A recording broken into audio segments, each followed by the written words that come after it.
तो हम इस स्लाइड पर थे, ये इसकी बात हमने कर ली थी। और एक स्लाइड है ये, इन सब विषय से अलग है थोड़ा सा, जिसके बारे में हमने अलग से बात करने के लिए मैंने कहा था कि मैं करूँगा। तो यहाँ पे एक पैराग्राफ का एक पिक्चर दिख रहा है, जिसमें अंग्रेजी में लिखा हुआ है। मैं जस्ट पढ़ के इसका थोड़ा सा अर्थ समझाने का प्रयास करूंगा। ये पंचांग और इन सब से अलग है, लेकिन मिट्टी से और इससे है, कृषि से। Sequence of nutrient Uptake is based on position of the respective element in the periodic table. Plant biochemical sequence begins with boron, which activates silicon, which carries all other nutrients, starting with calcium, which binds nitrogen to form amino acids, DNA, and cell division. Amino acids form proteins such as chlorophyll and tag trace elements, especially magnesium, which transfers energy via phosphorus to carbon to form sugars, which go where potassium carries them. This is the basis of plant growth. यहाँ पे ये जो पूरा वाक्य है, एक ही वाक्य है पूरे पैरा में। और ये वाक्य जो है मेरा ही खुद स्वयं का वाक्य बनाया हुआ वाक्य है। और इसमें जो सारी जानकारी है वो एक जगह मैंने एक वाक्य में, एक पैरा में मैंने लाके रखा है। लेकिन ये जानकारी एकत्र करने में मुझे, जहां तक मुझे याद है, 1 महीने से ज्यादा का समय लगा, अलग अलग जगह से। और मैं बहुत अलग अलग उससे करके मैं इसको एक जगह लाके, ये प्रयास हमारा ये इस तरीके से आपको कहीं पे मिलेगा नहीं। ये यहाँ पे हमने ये बताने का प्रयास किया कि जो पोषण जो पौधा लेता है मिट्टी से, जो भी पोषक तत्व लेता है, उसमें सबसे महत्वपूर्ण और सबसे पहले क्या है। जैसे हम जब भोजन करते हैं तो सबसे पहले हम क्या खाते हैं? हम कुछ भी पहले नहीं खाते। जो जब जब हमारे सामने विधिवत जब भोजन वो किया जाता है, ये फास्ट फूड वाला जमाना आ गया है तो बात अलग है। लेकिन अगर भोजन की बात करें तो भोजन करने का भी एक नियम है कि पहले ये खाना है, फिर ये खाना है। वो इसके अनुसार, आयुर्वेद के अनुसार, और जो वो है, क्या बोलते हैं, भोजन का जो नियम है, शरीर के नियम के अनुसार, आयुर्वेदिक उसके अनुसार, वैदिक, वही आयुर्वेद मतलब वैदिक उसके सिद्धांत के अनुसार। तो उसमें हमको पहले क्या लेना होता है, उसके बाद क्या लेना होता है। अगर हम कुछ भी ले, वो शरीर में जाके जो हम हमारे, जब हम भोजन करते हैं और कुछ भी खाते हैं, किसी भी तरीके से, किसका परिमाण कितना होगा, मतलब कितनी क्वांटिटी, अगर हम उसको नहीं समझ के खाते हैं तो हमारे शरीर में जो है समस्याएं होती हैं। सबसे पहले समस्या बदहजमी की होती है, फिर वहां से शुरू करके शरीर के विभिन्न भाग। अगर हम भोजन के नियम को समझ के उसके अनुसार हम भोजन करें तो हमारा हमारा शरीर स्वस्थ रहता है। यहाँ पे पौधे में ये नियम प्रकृति ने दे दिया है कि वो लेता तो सब एक साथ ही है, वो अलग अलग तो नहीं लेता है। मिट्टी से लेते समय हम यहाँ पे उसके बारे में ज्यादा बात नहीं करेंगे, कैसे होता है क्या होता है वो अलग विषय हो जाता है। लेकिन जो भी होता है उसका जो उपयोग होता है, जो प्रकाश संश्लेषण की प्रक्रिया जो होती है पत्तों में, उसमें जब भोजन जो गया है पत्तों में, कोशिकाओं में, उसका जो उपयोग होता है, तब सबसे पहले क्या होता है, फिर उसके वो क्या करता है, और आगे चल के जो बनता है, वो क्या बनता है, जो भोजन तैयार होता है, जैसे बोला शुगर्स, ये जो है, ये भोजन जो बन के तैयार होता है पत्तों में, ये होता है। और उसको फिर पौधे के विभिन्न भागों में ले जाने का जो कार्य होता है, ये कुरियर सर्विस का काम जो है पोटेशियम करता है। तो किसका क्या रोल है, किसका क्या कार्य है, कौन सा तत्व क्या करता है, उसको मैंने थोड़ा सा, यहाँ पे सभी तत्वों के बारे में नहीं है, लेकिन जो मुख्य है, जिसका मुख्य कार्य, हर हर एक, कोई भी संस्था होती है, कोई भी निकाय होता है, उसमें एक एक नियम होता है। लोग कार्य करने वाले बहुत होते हैं, लेकिन कुछ लोग होते हैं जिसके द्वारा वो कार्य संचालित होता है। तो ये जो भोजन बनने की और उसको पौधे के अंदर अलग अलग भागों में, अलग अलग कोशिकाओं में, पूरे पौधे में फैलाने की, और उसके द्वारा जो पौधा जो बढ़ता है उसकी जो प्रक्रिया वो जो संचालित होती है, उस संचालन में किन किन तत्वों का क्या क्या रोल है, वो हमने यहाँ पे बताने का प्रयास किया है। उसके साथ में और एक चित्र है जिसमें लिखा हुआ है दो, वो है जिसमें लाल ऊपर की तरफ निशान बना हुआ है जो लाल है, और नीचे की तरफ जो है वो नीला है। और ऊपर की तरफ जो निशान है सबसे ऊपर लिखा हुआ if you are giving more, अगर आप ये जरूरत से ज्यादा दे रहे हैं, अतिरिक्त अगर मिट्टी में जा रहा है, तो पौधे में भी अतिरिक्त जाता है ये।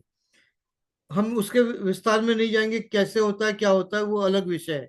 और अगर कम है, मिट्टी में कम है और हम नहीं दे रहे हैं, हमें पता नहीं चल रहा है, हम हमें जानकारी नहीं है और हम नहीं दे रहे हैं, तो क्या होता है। तो यहाँ पे ये दिखाने का प्रयास किया कि अगर फास्फोरस हम अतिरिक्त दे रहे हैं, तो अतिरिक्त फास्फोरस के कारण अपने आप आयरन, एफी मतलब आयरन लो, जिंक और मैग्नीशियम की कमी हो जा मैग्नीज की कमी हो जाती है।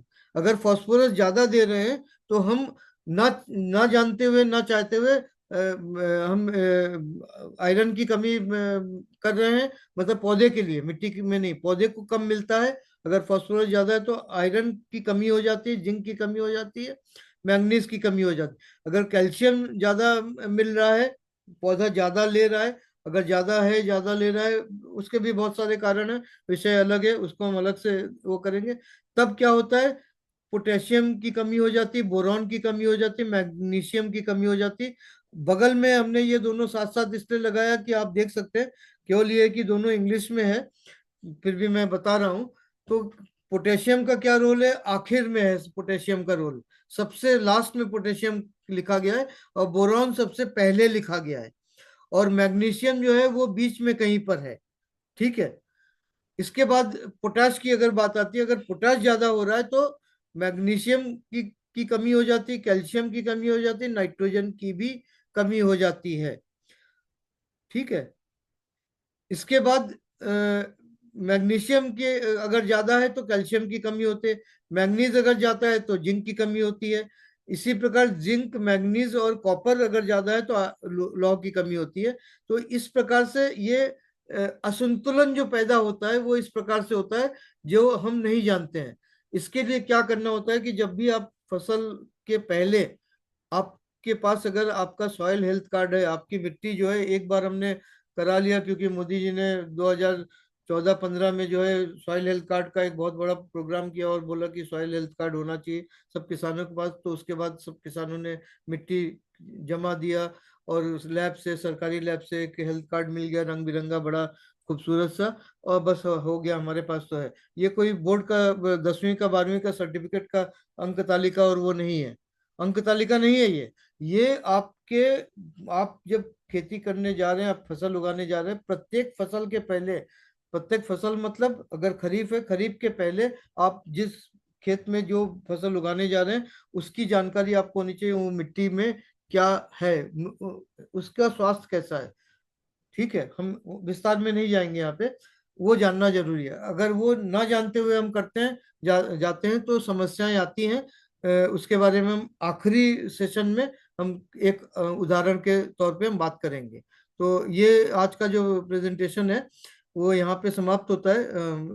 आखिर में हम थोड़ा सा ये बताना चाहेंगे कि वैदिक कृषि पंचांग या पारंपरिक कृषि पंचांग खगोलीय प्रेक्षणों और ज्योतिषीय भविष्यवाणियों के आधार पर विभिन्न कृषि गतिविधियों के लिए इष्टतम समय पर मार्गदर्शन प्रदान करता है।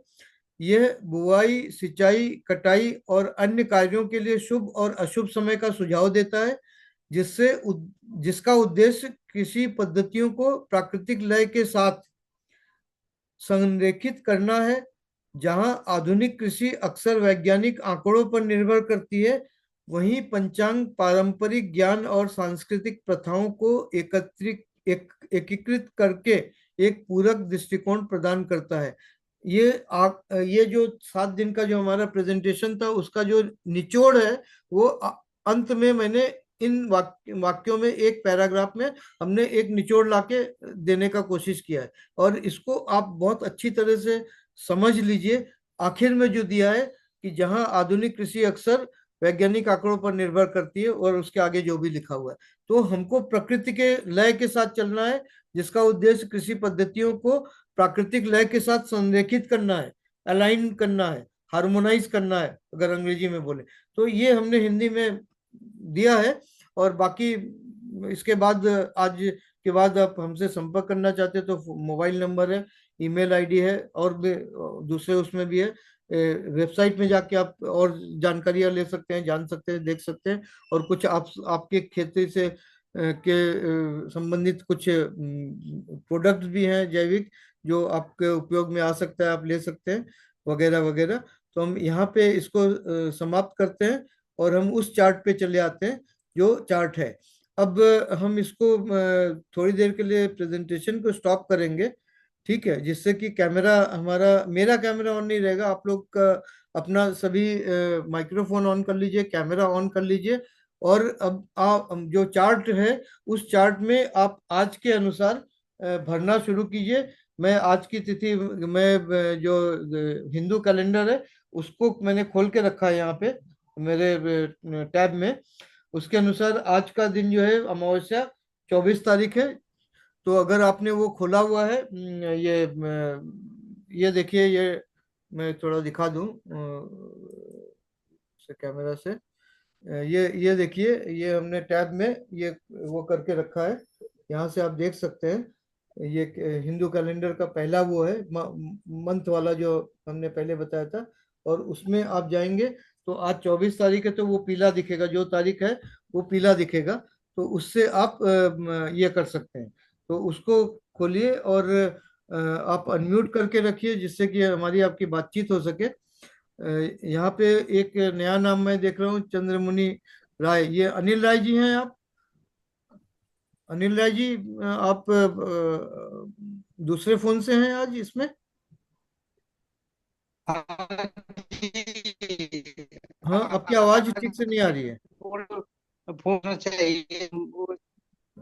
आप दूसरे जी कह रहे हैं कि फोन ये से है ना? दूसरा फोन है। हाँ पहले हाँ, ठीक आपको है ठीक बोला है। था कि आप लोग नहीं, दो फोन लेके रखिए। मैं आपको देखा नहीं, तो मुझे लगा कि आप आज के उसमें कैसे नहीं है। आज का तो सबसे महत्वपूर्ण है आपके लिए, आप इंतजार कर रहे थे, इसलिए मैंने पूछा, जी जी। मतलब कंफर्म किया कि आप ही हैं। मतलब मेरा चिंता वो है। तो जी इसमें जो है, जी। अभी आप इसको खोलिए, ठीक है। हिंदू ये जी। कैलेंडर को ऐप में खोलिए, या फिर अगर आपके पास जो भी पंचांग है उसमें आज की तारीख जो है, आज का जो है पंचांग में अगर है, तो आज जो है वो अमावस्या है। अमावस्या के अनुसार आज के दिन को खोलिए। उसमें सबसे पहले जो है, अगर हम वो चार्ट को खोलें, फिर से हम उस पे प्रेजेंटेशन पे जाएं, तो उस चार्ट को अगर हम खोलते हैं, एक मिनट, हम इसको शेयरिंग करते हैं तो ज्यादा ठीक रहेगा। ठीक है, हम इसको शेयर कर देते हैं। तो ये छोटे में रहेगा, आपको दिखेगा भी, ठीक है। तो इस चार्ट में जाके आप सबसे पहले तिथि लिखिए। तिथि क्या है? इसमें तिथि और मास जो है वो हिंदी में है। तो तिथि आज क्या है? अमावस्या है। मास क्या है आज? तो ये आषाढ़ मास है, श्रावण। एक नियम के अनुसार। दूसरे नियम के अनुसार श्रावण मास से आप अपने जो भी आप अमावस्यांत या पूर्णिमांत के अनुसार करेंगे, तो उसके अनुसार जो मास आएगा वो आप लिखिए। जैसे आप चुनाव करेंगे, उसके उसके अनुसार आप उसको करिए। इसके बाद तारीख और महीना जो है वो अंग्रेजी के कैलेंडर के अनुसार है। उसके बाद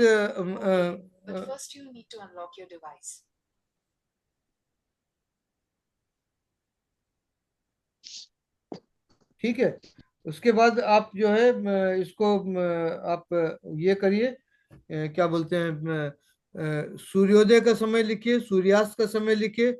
सूर्य की राशि मैंने बताया कहाँ से देखना है, कैसे देखना है। तो सूर्य किस राशि में आज, राशि का जो वो है, क्या बोलते हैं इसमें, राशि तत्व। तो राशि राशि के अनुसार, राशि के नाम से आपको तत्व पता चलेगा, अग्नि तत्व है कि भूमि तत्व है। तो सूर्य किस सूर्य राशि के अनुसार कौन सा तत्व है सूर्य का, सूर्य किस तत्व के राशि में है, तो वो तत्व लिखना है। सूर्य किस नक्षत्र में है, और नक्षत्र का तत्व क्या है, वो चीज हमने पहले चार्ट दिया हुआ है। वो आपने उसका पीडीएफ अगर आपने रखा है सामने तो आपको पता चलेगा। इसके बाद सूर्य का आयन, वो दक्षिणायन है, वो सबको मालूम है। और ग्रहण जो है, आज कोई ग्रहण नहीं है, तो ग्रहण लिखने की जरूरत नहीं, वो जगह वो आज के लिए आप उसको छोड़ देंगे। जिस दिन ग्रहण के दिन, साल में एक दो बार ही आता है सूर्य ग्रहण चंद्र ग्रहण, तो उस दिन के लिए है केवल। इसके बाद चंद्र का चंद्रोदय, चंद्रास्त, चंद्र राशि, चंद्र राशि तत्व, चंद्र नक्षत्र, नक्षत्र तत्व। इसका चंद्र का पक्ष कौन सा है, तो शुक्ल पक्ष और कृष्ण पक्ष में से आज कौन सा पक्ष है।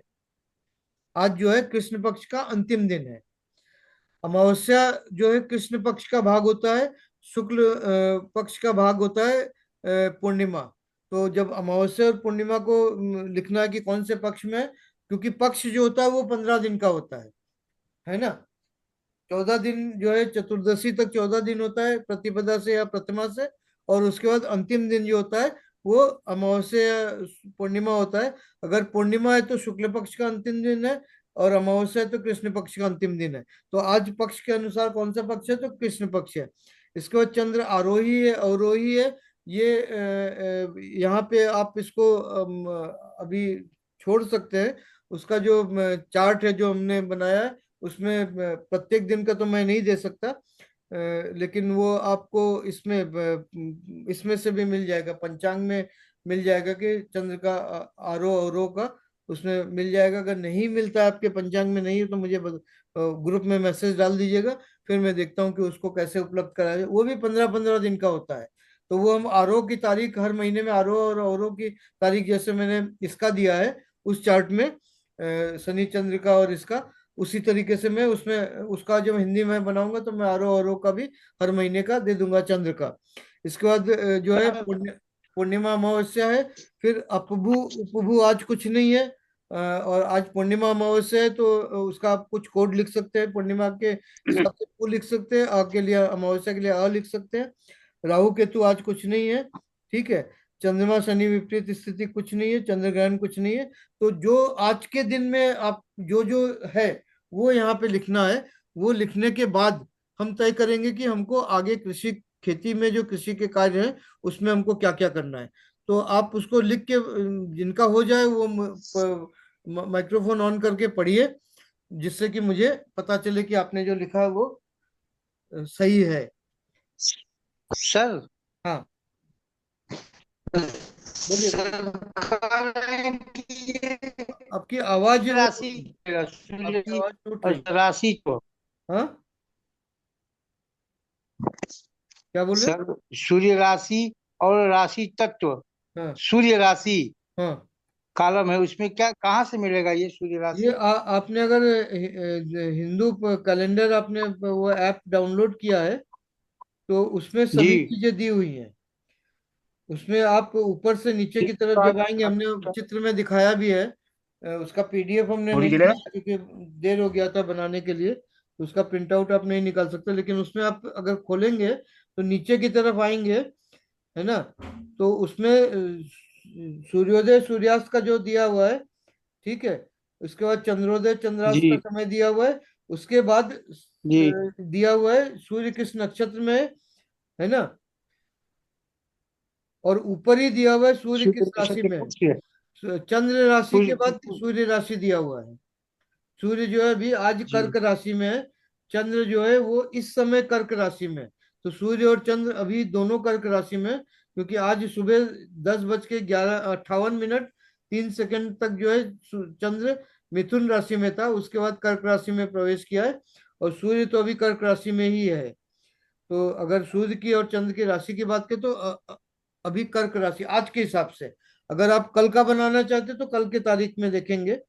मैं समझता हूँ आज का ही बनाइए, तो इसके बाद कल का आप अपने हिसाब से अगले 7 दिन का बना के उसको प्रयोग में लाइए, ठीक नहीं है। सर, तो इसमें तो सूर्योदय में लिखा है, लगन लिखा है, नहीं नहीं, सूर्य और नहीं, नक्षत्र पुष्य उसके उसके नक्षत्र। उसके उसके नीचे आप आएंगे सूर्योदय में सनराइज सनसेट लिखा हुआ है। लगन के हाँ, ऊपर। सूर्योदय सूर्यास्त लिखा है। नहीं नहीं, उसके दिन काल ऊपर, लिखा है, रात्रि काल जहाँ पे लिखा है। जहाँ पे लग्न का लिखा हुआ है, लग्न के नीचे लिखा हुआ है सूर्य नक्षत्र, चंद्र नक्षत्र। पुष्य और नक्षत्र। हाँ उस, पुष्य नक्षत्र लिखा है। हाँ हाँ, पुष्य नक्षत्र सूर्य, और चंद्र पुनर्वसु नक्षत्र में। लेकिन उसके ऊपर आप जी देखेंगे तो सनराइज सनसेट, सूर्योदय सूर्यास्त लिखा हुआ है, दिन की लंबाई रात्रि की लंबाई लिखा हुआ है। उसके नीचे चंद्रोदय चंद्रास्त लिखा हुआ है। वो वो है। उसके बाद सूर्योदय में लग्न में कौन सी राशि है, और नक्षत्र कौन सा, ये सब लिखा हुआ है। और फिर सबसे नीचे इसमें तो जो नहीं लिखा है सर। है, हाँ इसमें बस सर चंद्रोदय और चंद्रास्त के बाद सूर्योदय लिखा है, लग्न। और हाँ, सूर्य उसके नीचे, उसके बाद उसके उसके ठीक नीचे जाइए तो सूर्य नक्षत्र लिखा हुआ है ना। लग्न के, सूर्य लग्न जहाँ पे नक्षत्र लिखा है उसके नीचे लिखा है सूर्य नक्षत्र, और उसके जी साइड में लिखा हुआ है चंद्र नक्षत्र। जी ठीक है। और उसके बाद फिर नीचे आप जाएंगे तो पद लिखा हुआ है। तो पद का जो है जी क्वाड्रेंट, मतलब चौथाई जो है, उसमें फिर लिखा हुआ है पुनर्वसु। अभी कौन से पद में, तीसरे में है, फिर चौथे में, फिर पुष्य नक्षत्र चंद्र के लिए है ये। फिर पुष्य नक्षत्र जी में पहला और दूसरा भाग आएगा। अब ये जो है लिखा हुआ है, नक्षत्र और राशि का जो है वो नीले में लिखा हुआ है। अगर आपने इंडियन स्काई ऐप भी डाउनलोड किया है, तो अगर नीले को अगर आप टच करते हैं, तो वो सीधे इंडियन स्काई में लेके जाएगा। और वहां से आप इन नक्षत्र को, राशि को देख भी सकते हैं। उसकी बात अभी हम नहीं करेंगे, पहले हम ये कर लें, फिर हम उसकी बात करेंगे। लेकिन वो नीला जो नहीं, है, जो आप पचास सर की अग्नि राशि सूर्य राशि कहाँ है, तो इसमें नहीं कहीं पता चल रहा है, या हम लोग को समझ में नहीं आ रहा है। किसमें सूर्य की जो राशि, ये फार दिया है, आपका आवाज टूट रहा फार है। में दिया है सूर्य राशि तत्व। राशि तत्व सूर्य की राशि जैसे ही पता होगा। जैसे अभी आज सूर्य और चंद्र दोनों कर्क राशि में है। अब कर्क राशि का तत्व क्या है, जी क्या है कर्क राशि का तत्व? जी, नहीं मालूम सर। पहले, जल। पहले मेष राशि है, अग्नि तत्व। फिर वृषभ राशि है, भूमि जी तत्व। फिर जी मिथुन राशि है, वायु जी तत्व। फिर कर्क राशि है, जल तत्व। तो आज दोनों जल तत्व में है। ठीक है। तो तत्व में आप चंद्र और सूर्य का जो अच्छा। राशि का है, उसमें आप जल लिखेंगे। ठीक है। फिर नक्षत्र जो है वो सूर्य का नक्षत्र जी पुष्य है, और चंद्र का नक्षत्र पुनर्वसु है नीचे। तो और चंद्र जो है उसके बाद जी रात को 10:29 के को ये नहीं, शाम को 4:42 पे चंद्र जो है पुनर्वसु से पुष्य में प्रवेश कर जाता है। 4:42 पे, तो इस समय अभी चंद्र जो है जी पुष्य में है, और सूर्य तो पुष्य में ही है।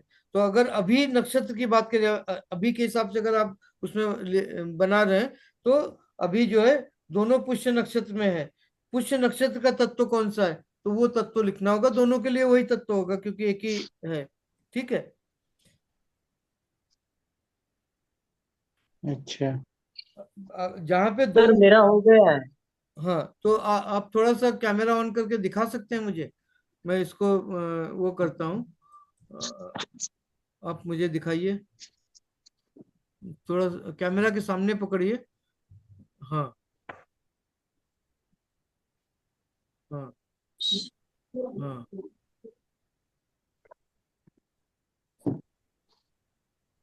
ठीक ठीक ठीक, ठीक है, ठीक है। मतलब इतने छोटे में मतलब आपने भरा है, और जो हाँ जानकारी है उसको सबका हो जाएगा। तो मैं यहाँ से देख के एक बार क्रॉस चेक भी कर लूंगा, मैं पढ़ूंगा, उससे आपको समझ में आ जाएगा कि वो ठीक है कि नहीं है। तो हम जी इसको, ओके सर। सर। हाँ बोलिए, बोलिए बोलिए। आप दिखाना चाहते हो तो मैं इसको स्टॉप करूंगा। हाँ दिखाइए। हाँ ठीक है, ठीक है, ठीक है। तो वो तत्व यहाँ पे महत्वपूर्ण है। सूर्य और चंद्र की राशि और नक्षत्र का तत्व महत्वपूर्ण है।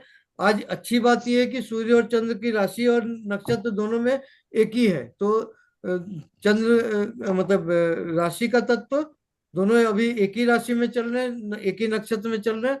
तो तत्व दो एक ही है। तो वो तत्व आप पहले तत्व बताइए कि अभी आज मतलब कर्क राशि जल तत्व हो गया, पुष्य नक्षत्र के लिए कौन सा तत्व है? क्योंकि भूमि वो, तत्व। हाँ, भूमि।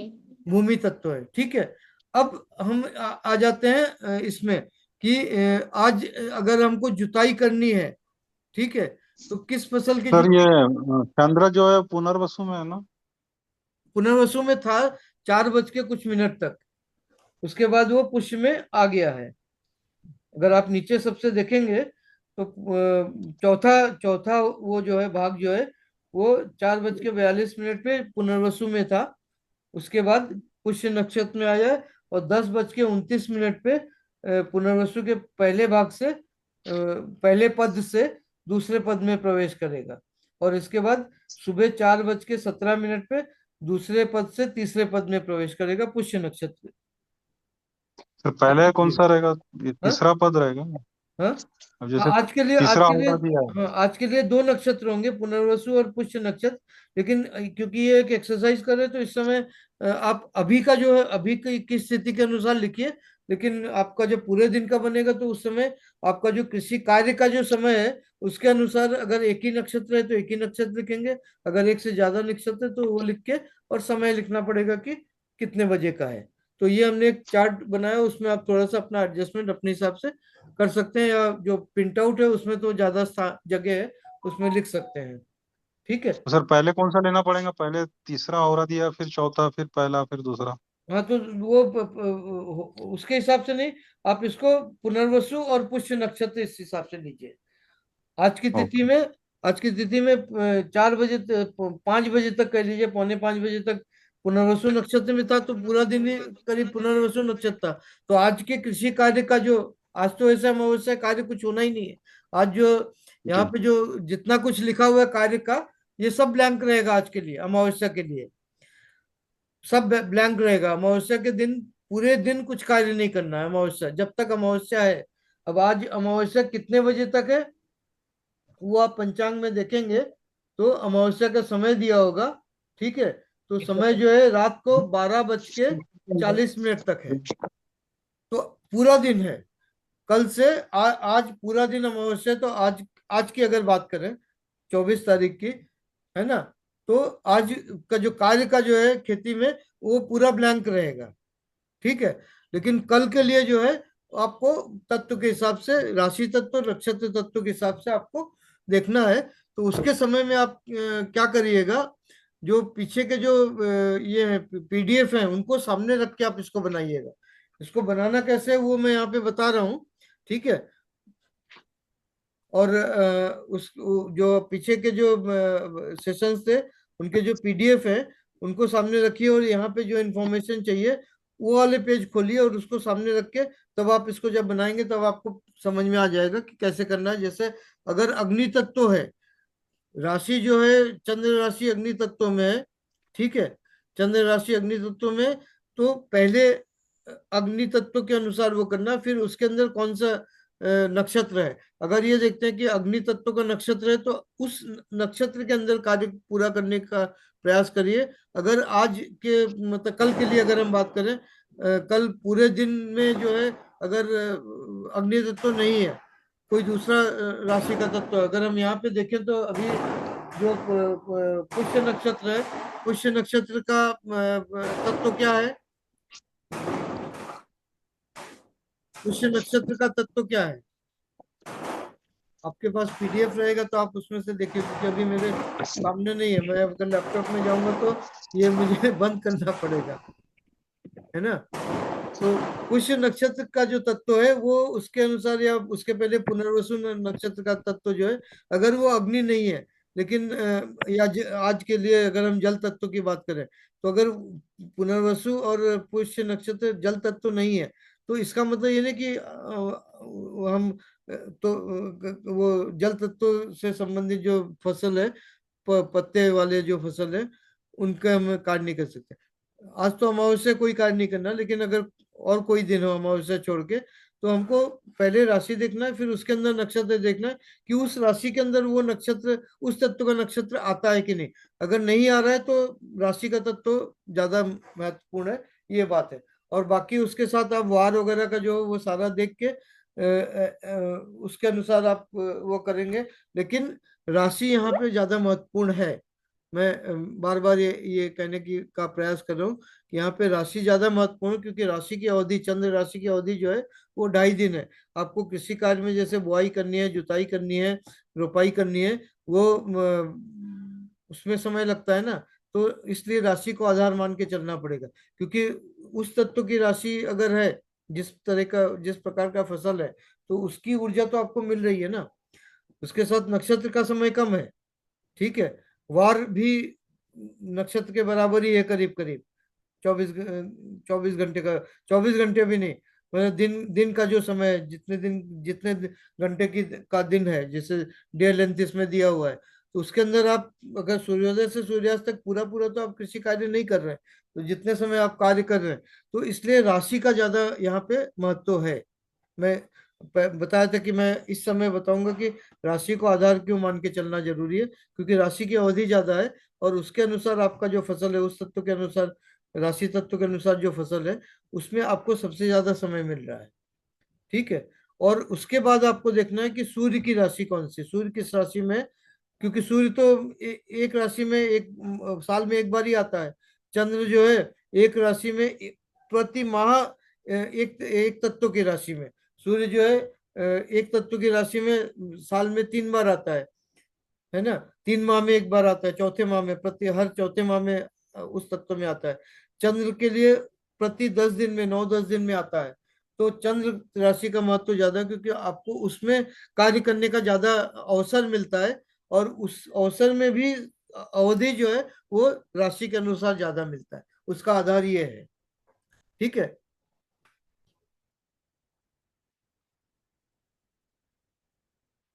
अभी ये सेशन पूरा होने के बाद आप लोगों ने जो बनाया है उसका अगर फोटो खींच के आप मुझे ग्रुप में, व्हाट्सएप में डाल देंगे, तो मेरे लिए देखना ज्यादा आसान हो जाएगा। और फिर उसके अनुसार हम साथ में, आप ऐसा कीजिए कि कल के लिए भी बना लीजिए।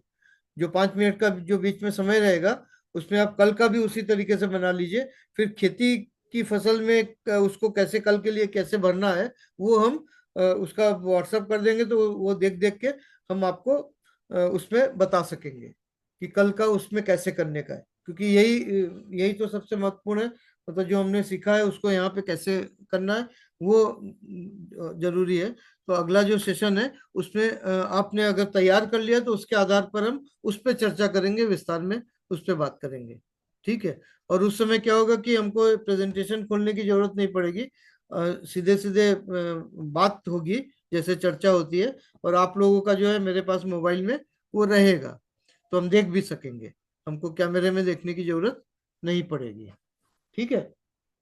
अभी समय है हमारे पास थोड़ा सा, 4-4.5 मिनट का। तो आपने जिन्होंने बनाया है वो थोड़ा सा कैमरा में दिखाइए मुझे कि आपने कैसे बनाया, क्या बनाया है। जैसे आपने दिखाया है कुछ लोगों ने, सभी लोग अगर थोड़ा सा दिखाएंगे तो आसान हो जाएगा। मैं इसको स्टॉप कर देता हूँ अभी, ठीक है।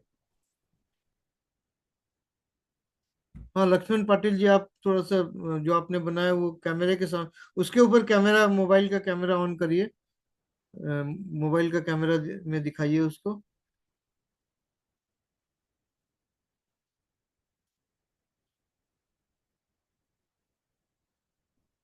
आपका म्यूट है, कैमरा भी ऑन कर लीजिए और माइक्रोफोन भी ऑन कर लीजिए, तो बात हो सकेगी।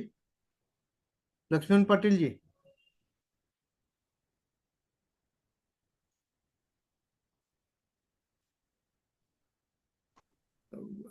आपके इसमें सामने मून रखिए। राइज, हाँ इसमें मून राइज बताया हुआ है 6:10, तो सुबह थोड़ी ना होगा सर।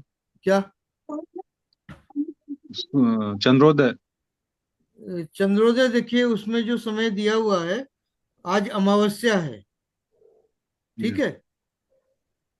आज अमावस्या है ना, तो जी। अमावस्या के दिन चंद्रोदय, अगर आप पीछे का वो याद करिए, उसमें जब जाएंगे आप वो वीडियोस देखेंगे, तो आपको तब वो आएगा।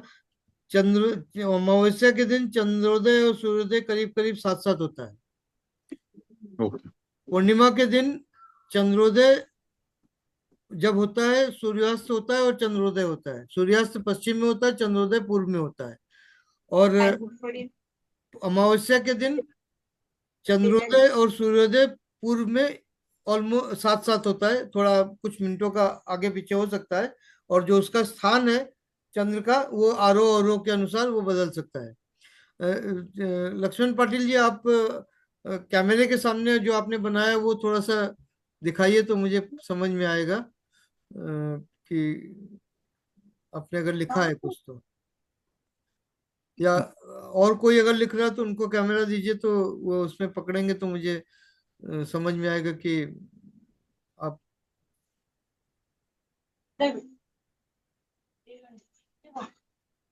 सर मेरे पास पंचांग है सर, पंचांग। हाँ ठीक है। हाँ, पंचांग में कैसा देखना, मेरे को कुछ समझ में नहीं आया सर। पंचांग में आज के तिथि के अनुसार वो पेज खोलिए। आज ये जो माह है, जुलाई माह के हिसाब से अगर खोलेंगे तो भी चलेगा, या आषाढ़ माह के हिसाब से खोलेंगे तो भी चलेगा। उसमें जो है जुलाई के हिंदी पंचांग में जो है वो आषाढ़ माह के हिसाब से रहेगा। तो आषाढ़ माह में अमावस्या का दिन देखिए। वो पंचांग में तो पूरे माह का रहेगा, तो अमावस्या का दिन देखिए। अमावस्या के दिन सूर्य का नक्षत्र क्या है, कॉलम बना हुआ रहेगा। उसमें सूर्य का नक्षत्र सूर्योदय का समय कॉलम में रहेगा, तारीख के हिसाब से। हाँ ठीक है,